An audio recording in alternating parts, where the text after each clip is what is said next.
petitioners para sa pagpauntat sining Negros Island region, no? Tanaw na to, no, kay way takbalo para kung ano winning nga grupo. But anyway, on the line is Attorney Marcelino Maxino. Attorney, mayang gabi and welcome to this Action Firing Line. This is Action Boy Duran. Mayong gabi po. Wala ko nakasabot kayo sa tanan ni mong gisulti kay ilong mumunggod. So, ako, you speak in Ilonggo, Cebuano po ako itubag. Sige po, Attorney, kasi hindi ko alam na Cebuano po kayo. Pero can we talk in Tagalog lang, Attorney? Negros, ha? Can we talk in Tagalog na lang? Dili po ko tigog Tagalog because that's also not my language. Let's talk in English. Okay, sige. Speak English lang. Sige, if sige. you want to. Okay, Attorney. Let's talk in... You know, if you talk in Ilonggo, di man kasabot ang mga taga-Oriental dili ana. Yes. So, and then, I don't know, makasabot ba po sila na ako, kung ako pong tubag o sulti, Cebuano po. Na Tagalog, di po ko ka sa kasulti Tagalog, kaya di ko kasabot kayo Tagalog. Kaya Cebuano, mong guning akong language yun, di man Tagalog. Sige. So, ang di common language na to, we have to use an international language. This is to demonstrate lang ba?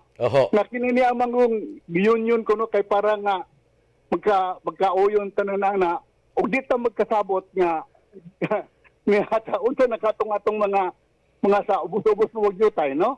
So, okay. Sige, Attorney. Siguro my first question is what is this group that made the petition to the Supreme Court for the stoppage of the implementation of the Negros Island region? What group is this, Attorney?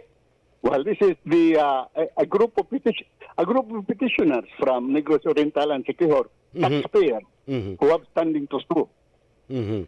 Okay. So Attorney, what are the basis or what are the reasons of your group for making this petition to the Supreme Court?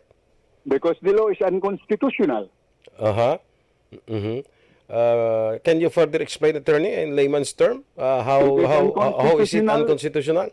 Yes, it is unconstitutional because it violates the ordinance. Number one, it violates the ordinance appended to the Constitution, which is a part of the Constitution as held in a number of Philippine Supreme Court cases. That's number one.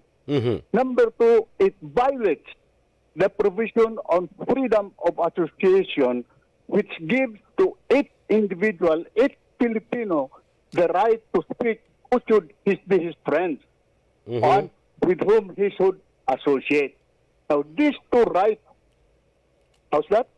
Yes, Attorney, go ahead. You're coming in clear. Yeah. Now, these two rights are the fundamental rights. And jurisprudence says that when you violate a fundamental right, you violate substantive due process. Substantive due process as distinguished from procedural due process. If there is a violation of substantive due process, the rule on strict scrutiny applies, which means that the state will have to show that there is a compelling state interest. There is nothing in the law. Now, the ordinance is part of the Constitution. Under the Constitution, no changes can be made to the Constitution without a plebiscite. There is no NIR in the Constitution. There is a Region 7. There is a Region 6. When you add NIR, you are adding something to the Constitution that is not there. The Constitution configures our regions into the regions appended in the ordinance appended to the Constitution. Now then, Region 6 covers the Panay provinces and Negros Occidental. Okay. Region 7 covers Negros Oriental, Cebu, Bohol, and Siquijor. Now, if you remove Negros Oriental and Siquijor from Region 7, what happens to Region 7? It takes a different face. It takes a different figure with only two provinces left, Cebu and Bohol. That is changing the Constitution. If you remove Negros Occidental from Region 6. The configuration of Region 6 changes. There is no more Negros Oriental in Region 6, contrary to the composition of Region 6 provided in the Constitution. So you put Negros Oriental and Negros Occidental together in Siquijor to form an NIR. Whereas NIR, there is no NIR in the Constitution. You can search the entire Constitution. You cannot find a single word NIR, Negros Oriental region. There is no such thing. When you add that region to the Constitution, you are changing the Constitution. And no constitutional change can be made without a plebiscite. Why can't we have a plebiscite? It doesn't matter to me, you know. For all we know, the pro NIR could still win the plebiscite. That's not important to me. That's not important to me. But the important thing is let us follow the Constitution. It is there. What happens when we just ignore at will the Constitution for political purposes or any other purpose? The fact is, you know, you cannot do that without a plebiscite. Seek the approval of the people. What is involved is the right of suffrage, which is the right of everybody to decide. Who should be our region? What kind of choice we make? The right to choose. That should be respected, but that is free will, that is God-given. That right was the right to choose. The right to form association was not given to us by the Constitution, because that is given to us by God. That is included in the free will of man. From the time of creation, man was created with a free will to distinguish man from beast. And that free will is being ignored, being disregarded in the NIR. Let the people decide. That's all we ask. Really all we ask. Let the people decide. If you win, let it be. But let it be the choice of the people, not of the representatives who are not authorized to make changes to the Constitution. We argue that the representatives are acting beyond the scope of their authority when they pass the Negros Island Bill. They are not authorized to do that because that amounts to changing in the Constitution. That is a power reserved only to the people. See? That's our position. So as I understand, attorney, the basic argument of your group in your petition is you are questioning the process of creating the Negros Island region. Yes, the process, because that does not conform. Does not conform to the requirements of the Constitution. So your petition, attorney, was already submitted to the Supreme Court? How's that? Your petition was already submitted to the Supreme Court. It was filed already. Last Friday, yeah. And when do you expect the Supreme Court would hear your case? I don't know. It's up to the Supreme Court. Okay. Yeah, we cannot. Yeah, we just have to wait what action they will take. We leave it to the Supreme Court. We believe in the in our Supreme Court. That is our last bastion of democracy. We have very highly respected jurists in our Supreme Court. That is why we are filing this case directly with the Supreme Court. So it will move fast also. We just hope that the Supreme Court will give due course to our petition and that these cases will be argued on the merits. Okay. What I am doing here actually is just to, you know, since you asked me what this case is about, I'm really just explaining to you. And there is nothing in what I say here which is not already in the petition that we filed to the Supreme Court. I have not added anything new to that. So I just suppose that for the benefit of your listeners and my listeners here, we are able to expound more clearly what is in there, what is the issue. And that is you asked a very good question, so I tried my best also to answer your question. Okay.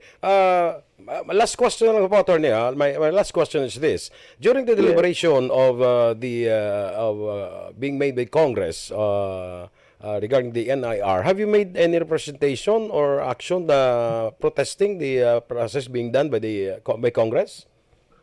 We did not even know about it. Our representatives here did not even tell us that a bill was pending. The NIR bill, we thought it was already gone because we knew that Noynoy Aquino created the NIR. Okay, but we also knew that President Duterte abolished the NIR. So we thought that was it. And then suddenly this just came about. None, they conducted questions. None of the members of the various parishes in Negros Oriental were asked by the diocese if they had heard anything about it. None of them was consulted at all. Not a single priest. And usually they are among the first to be consulted in barangay. Okay. That's so it's very lamentable. No. It's very lamentable because we can disagree. Now, you are in favor of NIR, that's fine. I am against NIR. I would expect you also to respect my views. Yun na naman good ba? So, this is a democracy. Well, let the people decide. And we just believe that this is one thing that should be left to the decision of the people. And we will abide by whatever that decision may be. As I said, it may be good for the region, the NIR. I can accept that. Or it may bad also, although at this point, I don't think it is good. But that is beside the question, because that's the next question. First, let us have a plebiscite. If there is a law in the law approval for a plebiscite, let that be publicly debated, for or against. Enlighten the people, educate them on the issues so that they can vote. That is all we ask. We are not asking to stop it. We are simply asking that, we are not asking to stop the process. If that is what you want, go ahead. If that is what Congress wants, go ahead. This is a democracy. But we have processes, democratic processes, constitutional processes involved. The important thing is to respect the Constitution. And we would, whatever the results may be, so let it be. But let that be the decision of the people, not of just politicians. Attorney Maxino, it's a pleasure having you in my program. Salamat po at thank you very much, Attorney. Thank you very much for letting me in. Thank you. Sige, have a blessed weekend, Attorney. Thank you. You too. Bye-bye. Firing line! Sige mga petitioners to sila sa against sa NIR. Daw lawyer ti pamatian naman ang ilang legal points, of course, no? Ang tingalahan ko lang amo to naman ko kay na kung sang gina-deliberate, ginatalakay ini sa Kongreso nga daw wala sila nakahimo sang aksyon, no? During the deliberation mismo nga tanan ginapatawag man mo kag ginapamatian bla sa sining samtang gina-deliberate sa aton sining Kongreso ang NIR bill. Galing kiti ambal niya wala mi kabalo, way mi kabalo muto nga ambal ni attorney, no? No? Pero it is now up for the Supreme Court kung anong mangin action sini, no? May mga man nga legal viewpoints, no? Legal view man na yan ni attorney sang mga petitioners against the NIR. Ang mga proponents naman sini ang nagduso hindi mo man ni malawlogan man ang mga kongresista kag mga senador naton nga kaintindi man sang layi. So it is now sa nasiling na ni Attorney Maxino bala ti Supreme Court is the last bastion of democracy. Ipa-Untat ng mga aksyon sang Korte Suprema ang sining petisyon nga gin-file sang sining isa ka grupo questioning the process of the creation sang Negros Island region.